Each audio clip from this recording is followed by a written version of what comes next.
ಒಂದು ದಿನವೂ ನನ್ನ ತಮ್ಮಂದಿರ ಮುಖ ನೋಡದೇ ಇದ್ದವನಲ್ಲ ನಾನು. ಆದರೆ ಈಗ ಅವರ ಮುಖ ನೋಡುವ ಭಾಗ್ಯವನ್ನು ನನ್ನಿಂದ ಕಿತ್ತುಕೊಂಡೇನಪ್ಪ.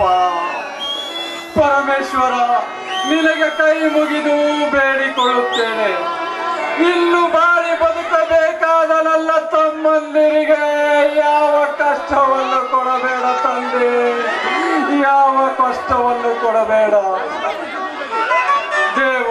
ಕೊಲೆ ಸುಲಿಗೆ ಕಳ್ಳತನ ಮಾಡಿದವರಿಗೆ ಶಿಕ್ಷೆ ಕೊಡುವುದನ್ನು ಬಿಟ್ಟು ನ್ಯಾಯ ನೀತಿ ಧರ್ಮದ ದಾರಿಯಲ್ಲಿ ನಡೆಯುವ ನಮ್ಮಂತವರಿಗೆ ಶಿಕ್ಷೆ ಕೊಡುತ್ತಿರುವೆಯಲ್ಲ, ಇದು ನಿನಗೆ ನ್ಯಾಯವೇನಪ್ಪ? ಇದು ನಿನಗೆ ನ್ಯಾಯವೇ?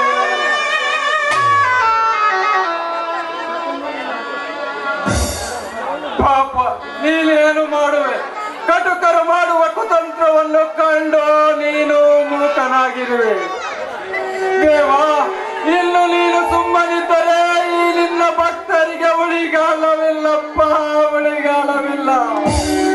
ನೀನೊಮ್ಮೆ ಈ ಕಂದನಿಗೆ ಆಶೀರ್ವಾದ ಮಾಡು.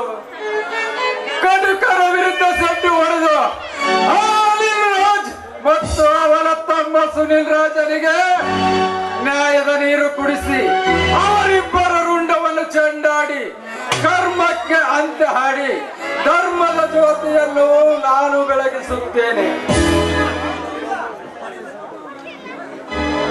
ಏನಪ್ಪ, ಜೈಲಿನಲ್ಲಿದ್ದುಕೊಂಡೇ ಇಷ್ಟೊಂದು ಮಾತನಾಡುತ್ತೀವನಲ್ಲ ಎಂದು ನಗುತ್ತೀವಿ ಏನಪ್ಪ?